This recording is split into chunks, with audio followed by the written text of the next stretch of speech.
السلام علیکم دوستو، آج ہم آپ کو لے کے چلتے ہیں 13ویں صدی کے اس دور میں جب اناطولیہ پر سرزمین پر ظلم، سازش اور جنگ کے بادل چھائے ہوئے تھے۔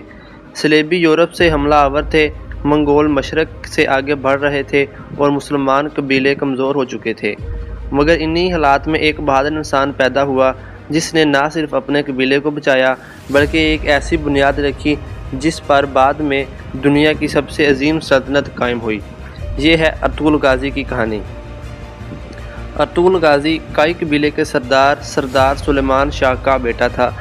کائی قبیلہ ترک اوغوز نسل کا بہادر قبیلہ تھا جو مسلسل ہجرت کرتا اور نئی زمین تلاش کرتا اور تاکہ وہ اپنے مویشیوں کو وہاں چرا کر اپنی زندگی گزار سکیں۔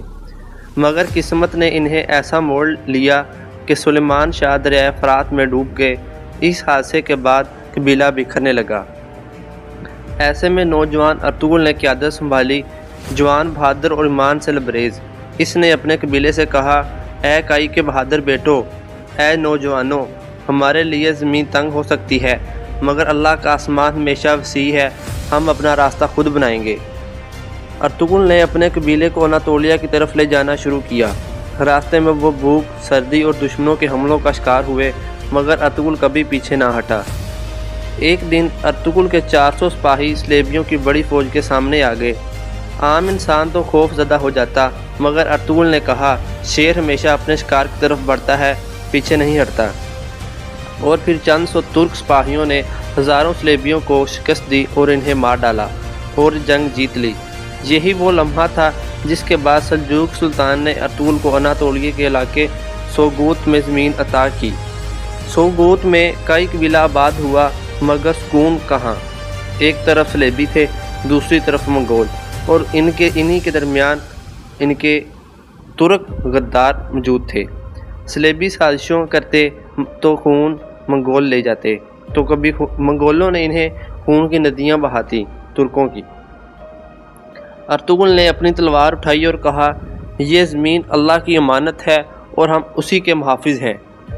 ارطغرل کی بہادری کے قصے پھیلنے لگے۔ وہ صرف ایک سردار نہیں تھا، ایک مرد مومن تھا جو قرآن کی ہدایت اور نبی کریم صلی اللہ علیہ وسلم کی سنت کے مطابق فیصلے کرتا تھا۔ اس کے فیصلے قبیلے میں عدل اور حوصلہ پیدا کرتے تھے۔ ارطغرل کے کردار کی سب سے بڑی طاقت اس کا انصاف تھا۔ قبیلے میں اگر طاقتور بھی غلطی کرتا تو سزا ملتی اور اگر کوئی کمزور حقور ہوتا تو اسے انصاف دیا جاتا۔ وہ اکثر کہتا تھا، ظلم کفر سے بڑا ہو سکتا ہے مگر ہم نے انصاف چھوڑ دیا تو ہم بھی ظالموں جیسے ہو جائیں گے، اسی لیے ہم نے کبھی انصاف کو نہیں چھوڑنا۔ اسی انصاف نے قبیلے کو مضبوط کیا اور دشمنوں کو حیران کر دیا۔ منگولوں کے ساتھ جنگوں میں ارطغرل نے کمال کی حکمت عملی دکھائی۔ چھوٹے چھوٹے گروہوں میں حملے کرتا، دشمن کو تھکا دیتا اور پھر آخری وار کرتا اور انہیں ختم کر دیتا۔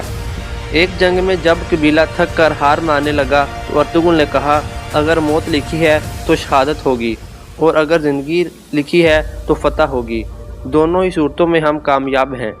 یہ الفاظ سنتے ہی سپاہی شیر بن گئے اور جنگ کی طرف چل گئے۔